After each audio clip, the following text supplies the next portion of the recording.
은 요한일서 5장 11절부터 13절 말씀입니다. 요한일서 신약성경 요한일서 5장 11절부터 13절 말씀, 제가 한 절 읽고 여러분이 한 절 읽고 다 같이 마지막 구절은 같이 읽겠습니다. 요한일서 5장 11절, 12절, 13절입니다. 제가 먼저 읽겠습니다. 또 증거는 이것이니 하나님이 우리에게 영생을 주신 것과 이 생명이 그의 아들 안에 있는 그것이니라.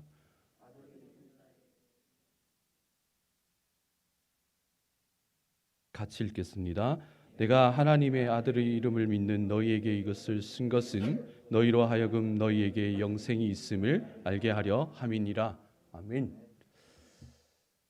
하나님의 크고 은밀한 일은요, 1차적으로는 70년 후에 그 역대하 36장 21절에서 말하는 것처럼 이에 토지가 황폐하여 땅이 안식력을 누린과 같이 안식하여 70년을 지냈으니 여호와께서 예레미야의 입으로 하신 말씀을 이루어졌더라라고 1차적으로 그 바사의 고레스 왕을 통해서 성취되어집니다.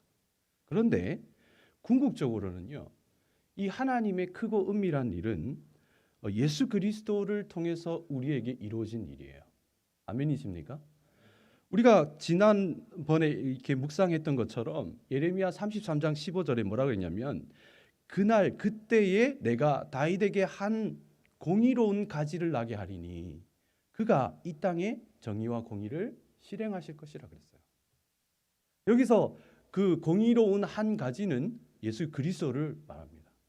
다시 말하면 예수 그리스도를 믿는 우리에게는 하나님의 이미 크고 놀라운 일이 우리에게 이루어진 인생인 줄로 믿습니다. 그래서 우리가 지금부터는 그러면은 이 예수 그리스도를 통하여 우리에게 이루어진, 그러니까 예수 그리스도를 믿음으로 말미암아서 우리의 인생에 이루어지는 그 크고 은밀한 일에 대해서 묵상해 보기를 원합니다.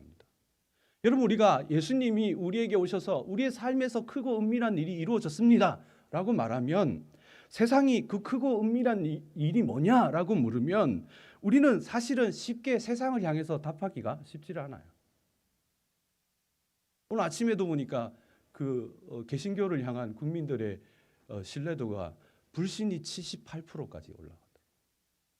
10명 중에 7, 8은 나 개신교 안 믿는다.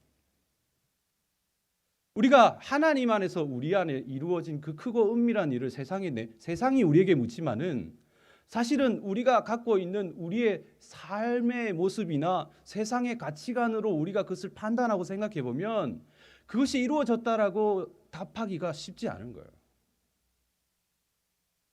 그럼에도 불구하고 이 세례 요한은 자신의 그 정체성을 묻는 사람들에게 요한복음 1장 23절에 이렇게 얘기합니다. 나는 선지자 이사야의 말과 같이 주의 길을 곧게 하라고 광야에서 외치는 자의 소리다 그랬어요. 여러분, 세례 요한은 세상에 살았지만요, 세상으로 볼 때 낙태 털옷을 입고 아무것도 가진 것이 없는 인생이었지만은 하나님을 믿고 자기가 누군지를 분명히 아는 인생이었어요.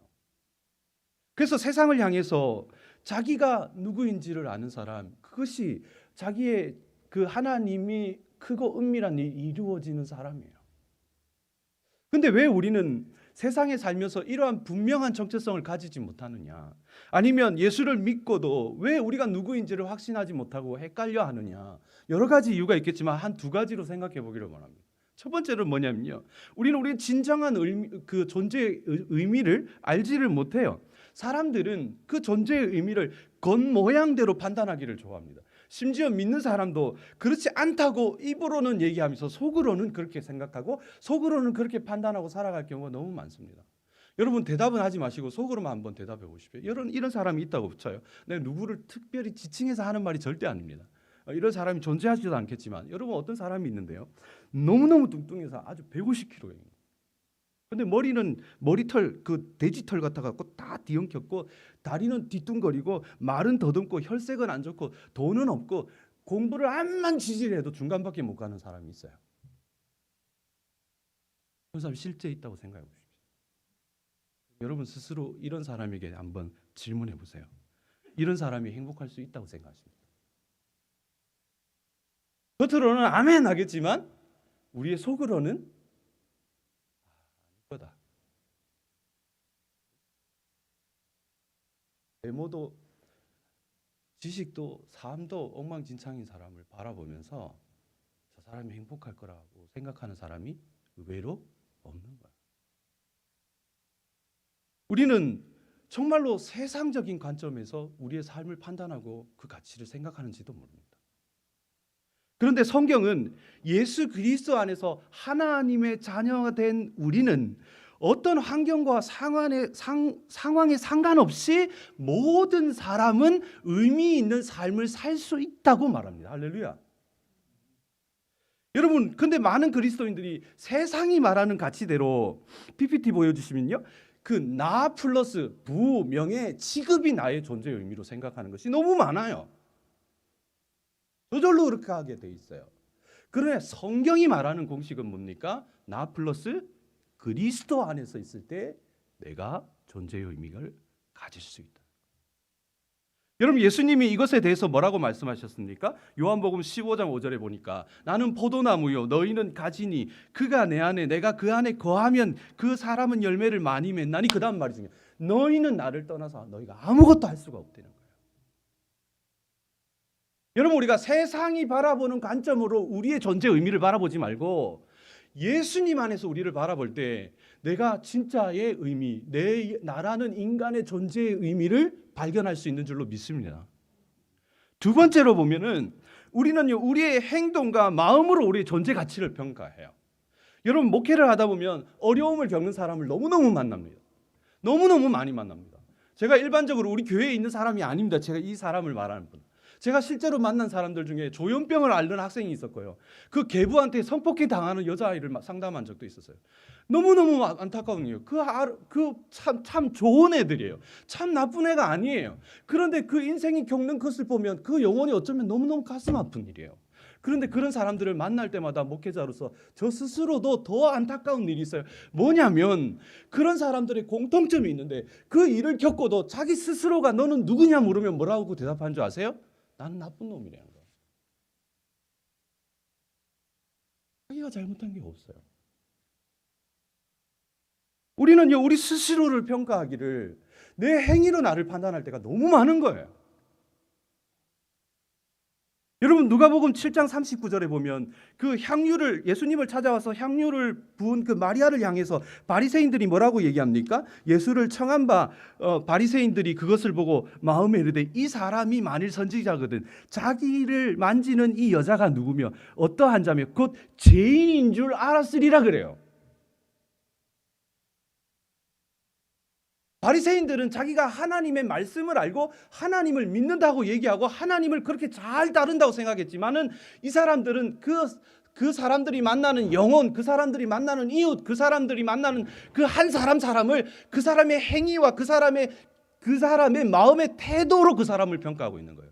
그런데 예수님은 그 여자를 향해서 뭐라고 얘기합니까? 내가 제사함을 받았노라. 내 믿음이 너를 구원하였으니 따라 평안히 가라, 그렇게 얘기해요. 예수님은 이 여자가 죄를 안 지었다는 얘기가 아니에요. 나쁜 행위를 안 했다는 얘기가 아니에요. 그러나 예수님은 그 사람 하나를 바라보면서 그 사람의 그 여자의 행위와 그 여자의 존재 가치를 동일시하지 않는다. 여러분, 결론적으로 말하면 모든 사람은 그 사람이 가진 외형의 조건이나 행위로 판단할 수 없는, 다시 말할게요. 모든 사람은, 아멘이십니까? 모든 사람은 그 사람이 가진 외형의 조건이나 행위로 판단할 수 없는 그 사람 스스로의 고유의 존재의 의미와 가치가 있다고 성경이 말해요.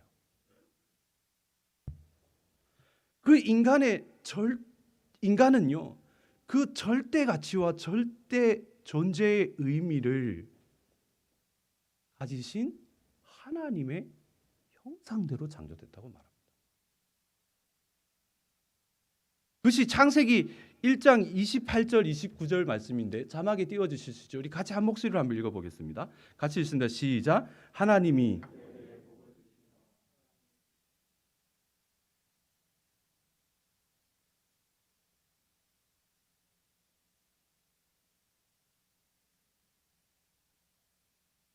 하나님이 이르시되, 그 다음 없어요? 29절, 하나님이 이르시되 내가 온 지면에 씨 맺는 채소와 씨 가진 열매를 맺는 모든 나무를 너에게 주노니 너희의 먹을거리가 되리라 그러셨어요. 여러분, 이게 보면 성경에서 하나님이 창세기를 통해서 처음 창조하신 인간의 본래적인 모습에 대해서 크게 세 가지를 우리에게 알려줍니다. 첫 번째로 뭐냐면은 그 목적론적인 인간이, 그러니까 삶의 의미가 있다는 거예요. 사람은 원래 태어난 의미를 모두가 가졌다는 겁니다. 그래서 창세기 1장 28절에 보면 인간은 그 인간의 고유의 그 생명의 목적을 가지고 태어났다는 거예요. 그리고 두 번째로 보면은 인간은 29절에 내가 너희에게 주는 모든 것이 너희의 먹거리가 될 거다 그랬어요. 그러니까 하나님이 원래는요, 우리에게 안정적으로 하나님 인간의 모든 필요를 채우시는 공급이 되시는 하나님이셨어요. 그 인간의 모습이 원래 그랬어요. 그리고 우리가 읽지는 않았지만은 창세기 2장 18절 이하에 보면은 인간은 관계 안에서 완전한 소속감을 가진 인간이었어요. 그러니까 사람은 영혼육의 긴밀한 연합 속에서 외부의 조건이나 환경과 상관없이 스스로의 목적을 가졌고, 스스로가 공급을 받고, 스스로 안정감을 누리고, 서로에게 결합되어져 있는 본래적인 인간적인 가치를 가지고 있었어요, 사람. 그런데 이런 질서와 연합을 죄로 말미암아서 깨트리게 됩니다. 그래서 그걸 뭐라고 얘기합니까? 그 죄의 결과로 우리가 사망에 이르지요. 로마서 3장 23절에 뭐라고 얘기합니까? 모든 사람이 죄를 범하였음에 하나님의 영광에 이르지 못하더니. 그리고 로마서 6장 23절에 뭐라고 얘기합니까? 죄의 싹은 사망이요 하나님의 은사는 그리스도 예수 우리 주 안에 있는 영생이니라 그랬어요.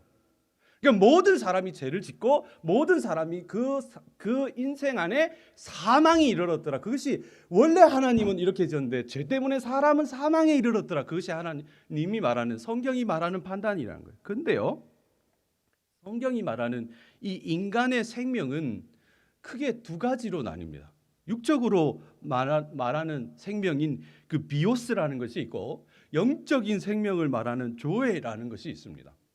여러분, 우리가 일반적으로 사망이라고 하는, 우리가 일반적으로 생각하는 사망이라는 개념하고 성경이 말하는 사망이라는 개념이 굉장히 다릅니다.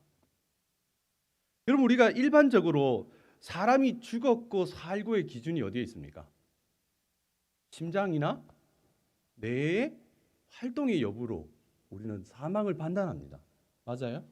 그래서 우리가 일반적으로 병원의 의사가 사망을 판단할 때 요즘에, 옛날에는 심장을 봤지만 요즘엔 뇌로 보잖아요. 그렇죠?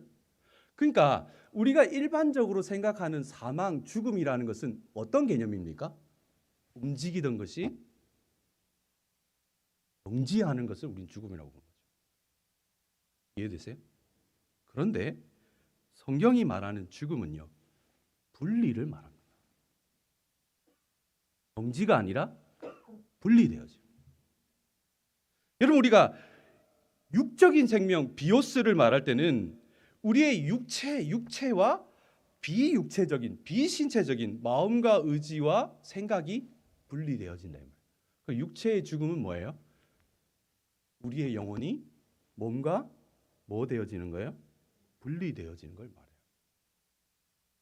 마찬가지로 조회의 죽음, 본질적인 죽음은 그럼 뭘까요? 조회의 죽음은 이것도 분리예요. 본질적인 하나님과의 연합되어진 것이 생명이라면 조회는 뭐예요? 하나님과 분리되어지는 것을 죽음이라고 말한다. 원래 인간은 하나님과 연합되어지는 존재였어요. 그런데 죄를 지으니까 어떻게 돼요? 분리되어졌어요. 그러니까 원래 하나님은 절대의 가치를 가지시고 절대의 의미를 가지신 분인데, 영적인 생명으로 그것이 분리돼 버리니까 인간은 스스로의 존재 가치와 존재 의미를 잃어버리게 되는 거예요. 상실하게 되는 겁니다.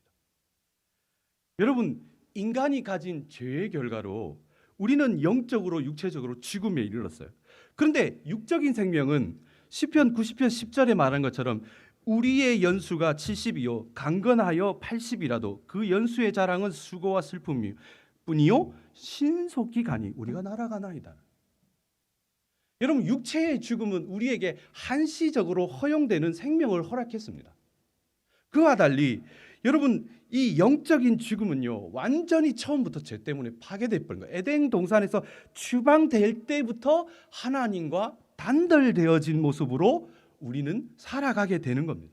그래서 그 사람의 그 타락의 결과로 보면 영적으로는 죽어버리고 혼으로는 온갖 거절감을 당하고 감정적으로는 죄책감과 수치감 속에서 살고, 삶이라고 하는 것은 우리가 해야 하는 일과 좋아하는 일이 뒤섞여서 힘과 자제력이 여러분 온통 혼돈하는 상태가 돼버린 거예요. 여러분, 이 그림을 잘 보십시오. 사람이 타락하면서 영으로는 죽어버리고, 혼이 나쁜 게 아니에요. 마음과 감정과 의지는 있어야 사람이 살아요.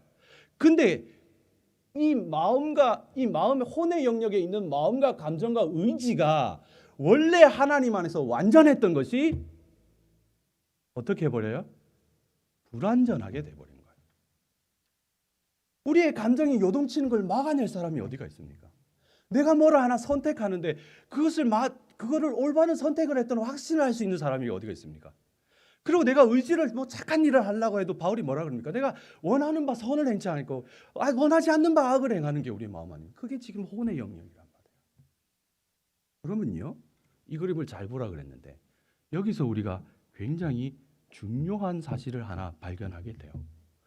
인간의 존재의 그 근본적인 근원적인 갈등의 이유가 뭘까? 여러분, 사람은 영과 혼과 육이 연합되어야만 삽니다. 그런데 영이 죽어버렸으니까 있어요, 없어요? 없어요. 그런데 사람들은 그 연합을 갈구하게 돼 있어요. 그 소속을 갈구하게 돼 있어요. 뭔가 연결되어지기를 원해요. 육체는 내면적인 걸 원해요. 근데 영은 죽어버렸으니까 영과는 연합을 할 수가 없어요. 그러니까 사람들은 끊임없이 혼의 영역에서 내가 인정받고, 내가 사랑받고, 내가 뭔가를 하고 싶을 때 그게 성취되어지고, 내가 뭔가 감정적으로 채워지는 이 육체와 이 혼동에 있는 마음의 어설픈 결합을 계속 추구하는 거예요. 이해되어져요? 그러니까 어때요? 날마다 힘들어요.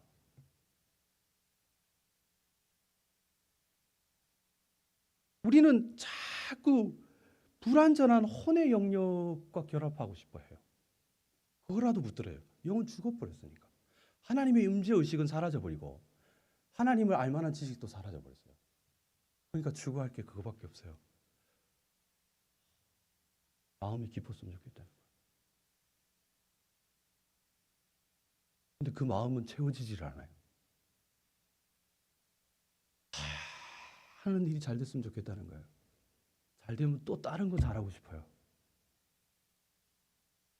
누가 내 마음 좀 알아줬으면 좋겠다는 거예요. 근데 나를 알아줄 사람 만나면 끊임없이 외로워요. 그 옛날 어른들이 노래 잘하대요. 보고 있어도 보고 싶고. 그런 노래 있잖아요. 그 어설픈 연합이 우리 인간의 본질이라고 사람들이 착각하고 살아요. 신이 어딨냐? 하나님이 어딨냐? 영혼 같은 거 없다. 심지어 예수를 믿는 우리는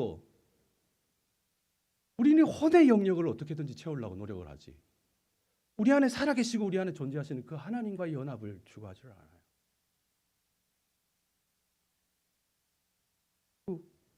스스로가 그 불완전한 혼의 영역의 기초에서 그 연합과 결합을 추구하니까 솔직한 우리의 마음의 기쁨은 이생의 자랑과 육신의 정욕과 안목의 정욕 외에는 없어요.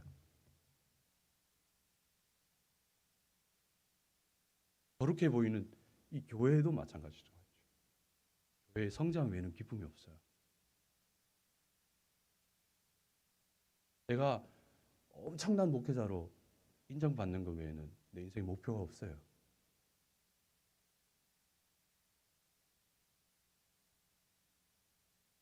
그래서 우리는 그 혼의 영역에 갇혀가지고 예수를 믿음에도 불구하고 우리는 뭐라고 생각하냐면 절대로 외모가 뛰어나지 않으면 만족할 수가 없고 돈이 없으면 당당할 수도 없고 인정이 없이는 행복할 수 없다라고 갈구하고 살아요. 이게 인간의 비극입니다. 근데 그 인간의 타락의 가장 안타까운 것은 뭐냐면 그러면 그 인간이 혼의 영역이 아니라 영에 있는 그 하나님을 찾아야 되는데 인간이 처음 타락할 때 아담과 하와가 범죄할 때 하나님을 향한 참된 지식마저도 뺏겨버렸다는 거예요. 그래서 여러분 성경이 말하는 지식이라고 하는 것은 나 하나님 안단 말이지. 하나님은 전능하시고 하나님은 절대시고 하나님은 뭐 전지전능하시고. 옛날에 제가 교회 다닐 때 보니까 우리 나이 드신 어르신들 진짜 그 우리 목사님 아버님 92세에 주무시다가 조용히 스르시 가셨는데 그 목사님 그 아버님 기도하면요 창세기부터 요한계시록까지 다 나와요. 그래서 거기서 막 하면 전지전능하시고 무소부재하시고 온통 알아들을 수 없는 하나님 한 번 부르는데 막 형용사 10개는 가야 믿음이 좋아요. 근데 성경이 말하는 지식이라고 하는 것은 그 지식, 지능, 날리지만을 말하지를 않아요. 성경이 말하는 그 지식이라고 하는 것은 그 하나님의 친밀함 안에서 하나님을 체험하는 지식을 말해요. 여러분 이 창세기 4장 1절에 보면 아담이 그의 아내 하와와 동침하여 하와가 임신하다는 말이 있습니다. 그 킹 제임스 버전에 보면 뭐라고 돼 있냐면 Adam knows Eve, his wife 이렇게 돼 있어요. 그 여기서 이 동침하다, 이 성관계를 갖는 이 부부 관계를 갖는 것을 이 킹 제임스 버전에는 뭐라고 번역을 하냐면 he knows 이렇게 알다라고 표현을 하는 거예요. 그러니까 여기서 우리 타락 이전에 아담과 하와가 알고 있던 그 하나님을 향한 지식은 우리가 알고 있는 그 난리지 머리 안에 있는 띠어리 이론이 아니고 그들이 동산을 거닐 때마다 만난 하나님이었고 그들이 부부 사이에서 있을 때마다 그곳에 계신 하나님이었고 내가 부를 때마다 거기에 계신 하나님, 내가 체험하고 내가 친밀하고 내가 알고 내가 동행하는 진짜 살아계신 하나님의 지식이었는 거예요. 그런데 우리가 타락해서 영적으로 죽어버리는 그 순간에 더 안타까운 건 그 영적인 갈구가 채워지지 않아서 우리 인생에 근본적으로 갈등하면서 계속 갈증이 날 수밖에 없는데 우리는 그 타락하는 순간에 하나님을 향한 지식마저도 하나님을 찾을 수 있는 참된 지식마저도 뺏겨버리고 없는 거예요. 그것이 인간의 본질적인 모습이에요. 원래 세상은 우리에게 물을 거예요. 세상은 우리에게 말할 거예요. 인간이란 건 돈 있으면 행복하다. 인간이라는 건 지가 하고 싶은 대로 하면 더 행복한 거다. 인간이 건강하면 좋은 거다. 인정받으면 좋은 거다. 뭐 인생 뭐 있냐? 지금 돈 벌었으면 열로 지금 즐겨라. 코로나를 봐라. 세상이 어떻게 뒤집을 줄 아는데 그거 적금 들어서 네가 1억을 잃는데 네 나중에 죽을 줄 어떻게 알아? 지금 썩어 죽어라. 그렇게 얘기하는 사람이 있더라고요. 우리는 그 인간론에 우리가 물들어가요. 그러나 인간은요 근본적으로 하나님 없어서 영적으로 죽었고 그 영적인 것이 채워지지 않아서 끊임없이 목마른 끊임없이 갈증하는 끊임없이 결핍을 겪는 본질적으로 그런 인간인데 그 영적인 것마저 추구할 수 있는 하나님을 향한 참된 지식마저 뺏겨버린 내 말을 가진 것이 인간이에요.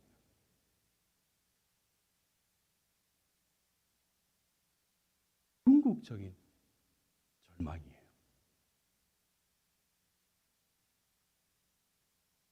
여러분 마치 그 에스키모가 이런 예화를 들어보신 적이 있을 텐데 늑대를 사냥할 때 굉장히 날카롭게 간 칼을 얼음 사이에 거꾸로 박아놓습니다. 그 칼날이 위로 선 거예요. 거기다 뭐를 바르면 될까요? 짐승의 피를 발라놓으면 그 늑대가 와서 그 피를 핥습니다. 처음에는 그 뿌려놓은 짐승의 피를 했지만 본능적으로 피를 갈구하는 그 늑대는 그 혀에서 터져 나오는 자기 피를 앓다가 탈진해서 쓰러져요. 왜 인간의 존재론적인 갈증이에요? 본능적으로 안 되는지를 알면서 피가 끌리니까 계속 핥는 것 같은 인생이에요.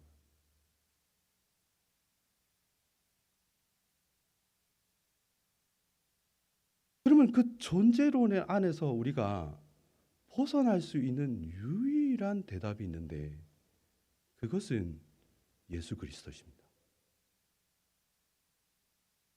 아멘이십니까? 그런데 여러분 질문해봐요. 우리가 잃어버린 것은 본질적인 내 존재 의미와 가치예요. 그렇죠? 그리고 우리에게 필요한 것은 뭐예요? 영적인 진정한 생명이에요. 그런데 왜 예수님이 필요하십니까?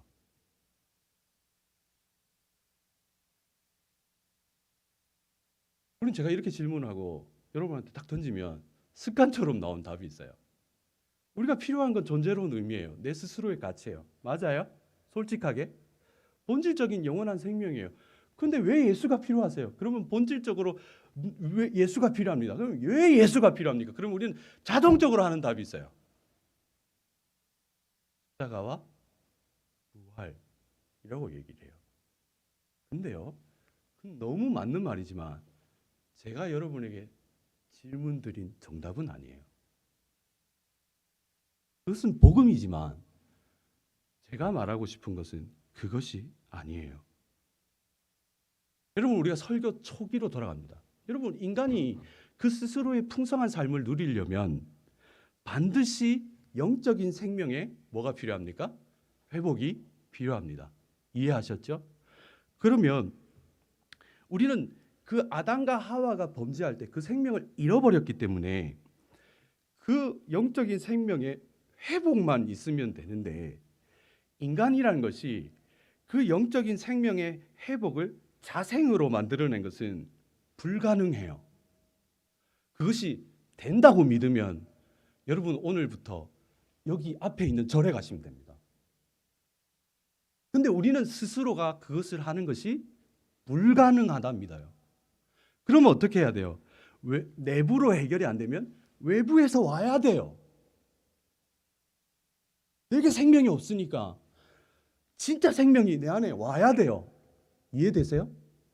마치 내가 아파서 피를 철철 흘리면 내가 피를 생성할 수 없어서 수혈을 하는 것처럼 내가 생명을 잃어버렸기 때문에 내 안에 진짜의 생명이 와야 돼요.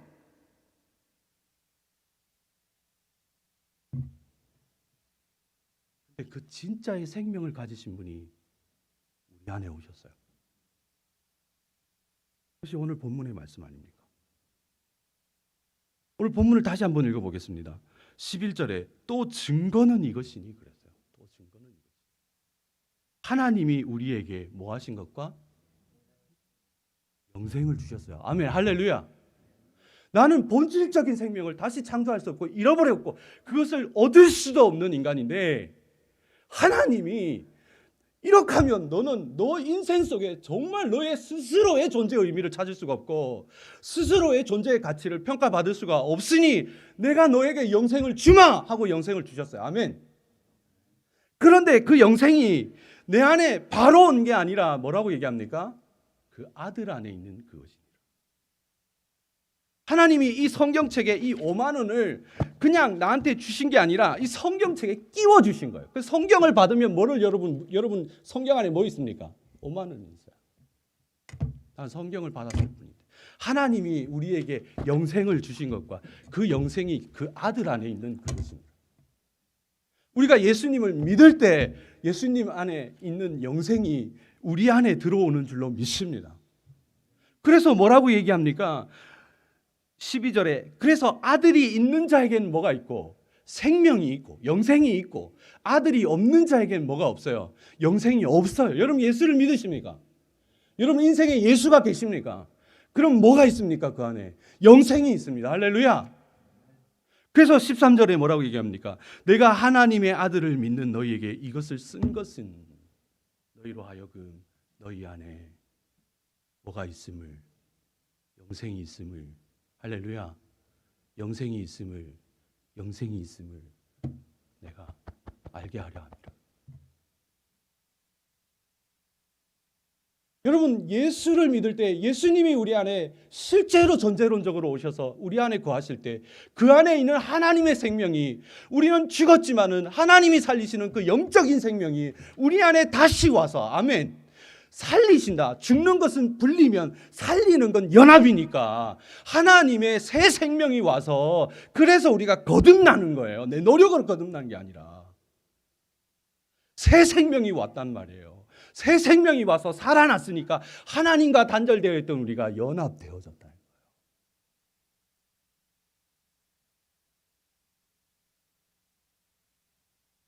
그래서 우리는 영적인 놀라운 회복의 은혜가 예수 그리스도로 인하여 주어진 인생인 줄로 믿습니다. 여러분, 우리가 이 사실을 사실은 너무 잘 알지만 우리는 자꾸 뭐 때문에 잃어버려요. 이게 사실은 5만 원짜리 지폐를 실제로 하고 싶은데 이거 가짜입니다. 이거를 이렇게 법적으로 지폐를 찌그러뜨리면 이게 불법이에요. 그래서 제가 5만 원도 없는 사람이 아니라 그렇게 실제로 하고 싶은데, 그러면은 이게 유튜브 나가서 저 대표 들어갑니다. 그래서 이거 실제로 5만 원이라고 생각하시고, 이 5만 원의 가치는 이것이 여져도 가치가 변함은 없는 거예요.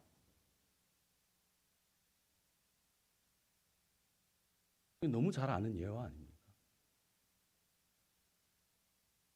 우리가 예수를 믿을 때 그 하나님의 본질적인 생명이 우리 안에 와서 우리를 살리셨습니다. 아멘이십니까? 그 하나님과 연합되게 하셨습니다. 그러면 그 하나님의 본질적인 가치가 내 가치가 되는 순간 세상에서 뒹굴고 무너지고 찌그러지고 아무것도 아닌 것 같은 인생이라도 보기엔 못해도 가치는 무너지지 않는 줄로 믿습니다. 이것이 심지어 찢어지고 이게 도대체 뭔지를 몰라도 이게 하나님 앞에 그 인생이 맞춰지고 하나님의 계획대로 가면 그 가치조차가 사라지는 경우가 없는 줄로 믿습니다. 아멘이십니까? 정말로 세상은 이것을 몰라요. 왜? 예수를 믿지 않기 때문에. 세상은 반드시 영이 죽었기 때문에 그들의 존재의 가치를 반드시 마음과 감정과 의지에서부터 시작할 수밖에 없습니다. 그러면 세상이 말하는 인간의 존재로운 가치는요, 항상 짐승과 비슷해요. 것이 없어요. 심지어 AI 시대 아닙니까? 사람의 감정조차도 만들어내는 인공지능이 나오지 않습니까? 걔하고 우리하고 다를 게 뭐가 있어요? 차라리 걔는 영혼이라도 살지. 성경은 그렇지 않다 말합니다. 분명한 영이 있고, 할렐루야, 본질적인 가치가 있고 본질적인 의미가 있고 존재론적인 그 은혜 안에 살아계신 그분이 부활하셔서 우리 안에 오신 줄로 믿습니다. 그래서 그 가치로 우리가 살아갈 때 우리는 하나님 안의 영생을 누리는 줄로 믿습니다. 다음 주부터 계속 우리가 그럼 도대체 영생은 뭔지, 그럼 그 영생이 어떻게 우리에게 주어지는 건지 하나하나 묵상해 갈 거예요. 어디까지 가냐면요, 고난주간까지 갈 겁니다. 설교를 설교로만 듣지 마시고 그 고난주간에 예수님이 십자가 앞에 우리가 설 때 처음부터 시작해봐요. 저도 제 스스로로 말씀을 적용시키려고 노력할 텐데 여러분도 그러시기를 바랍니다. 주일날 예배하고 종교적인 행위를 만족하지 말고 원래 나를 창조하신 하나님의 목적대로, 원래 나를 만드신 하나님의 존재로운 가치대로 고난주간에 하나님 정말로 십자가 앞에 우리가 서게 하시고 그 부활의 기쁨이 넘쳐서 새 인생을 살게 하옵소서. 그래서 주제가 세상이 묻고 예수로 답하다예요. 모두가 세상의 물음 앞에 예수로 답할 수 있는 복된 인생 되길 간절히 축복합니다. 우리 찬양하면서 하나님 앞에 나왔으면 좋겠는데요. 십자가 그 사랑이라는 찬양입니다. 근데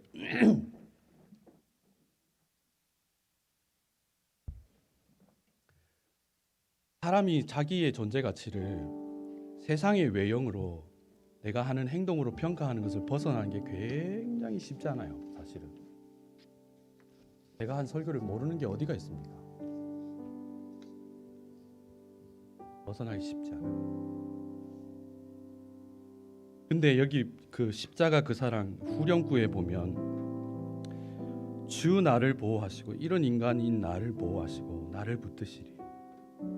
그게 가사의 후렴구에 뭐가 있냐면요, 나는 보배롭고 존귀한 주의 자녀라 에 있어요. 이 찬양 어제 계속 집에서 들으면서 하나님이 어떤 마음으로 이 찬양을 부르게 하실까 생각하다가 유튜브에 이 찬양을 찾아봤는데 여러분 이렇게 한번 생각해 보시죠. 그게 댓글에 실명으로 어떤 분이 이렇게 해놨어요. 주님이 오늘 우리에게 자녀를 보내주셨습니다. 나죠? 네, 그 다음 문제예요. 다운 증후군 아들입니다. 저희 가정에 보내주신 귀한 영혼입니다. 한모가 아마 애를 놓고 썼나. 오늘 우리 가정에 하나님이 자녀를 보내주셨습니다. 다운 증후군 아들입니다. 하나님이 저희 가정에 보내주신 귀한 영혼입니다. 찬양을 들으면서 하나님이 다시 회개하게 하시네요. 무슨 의미인지 아시죠? 우리가 그 엄마가 내 앞에 눈앞에 있다면, 우리 성도 중에 누가 나에게 그런 기도 부탁을 한다면 여러분 입으로 뭐라고 답하실까요? 다운 증후군이라도 하나님의 귀한 영혼이야 라고 얘기할 거예요. 그러면 그 논리 그대로 여러분은 어떠십니까? 나는 하나님의 귀한 자녀입니까? 보배롭고 존귀합니까? 같은 게요. 이렇게 못생겨가지고, 이렇게 아무것도 없어가지고, 이렇게 엉망진창으로 사는데 나 같은 게요. 남에게 적용된 진리의 말씀에 우리에게도 적용되는 진리의 말씀인 줄로 믿습니다. 여러분 이 찬양하면서 그냥 부르지 마시고 하나님이 십자가의 그 사랑에서 우리에게 주고 싶은 진짜의 은혜는 우리의 존재 가치예요. 존재 의미예요. 얼마나 귀한지, 얼마나 사랑하는지, 나는 존재가 하나님 앞에 얼마나 귀한지. 아멘이십니까? 아멘이십니까? 우리가 혼의 영역에서 우리의 삶을 평가하고 시작한다면 절대로 존재롭지 않아요. 보배롭지를 않아요. 그러나 영혼의 새 생명을 주시고 하나님 안에서 우리를 바라보면 비록 우리가 가진 것이 없고 어렵더라도 우리 한 영혼 한 영혼의 하나님 안에서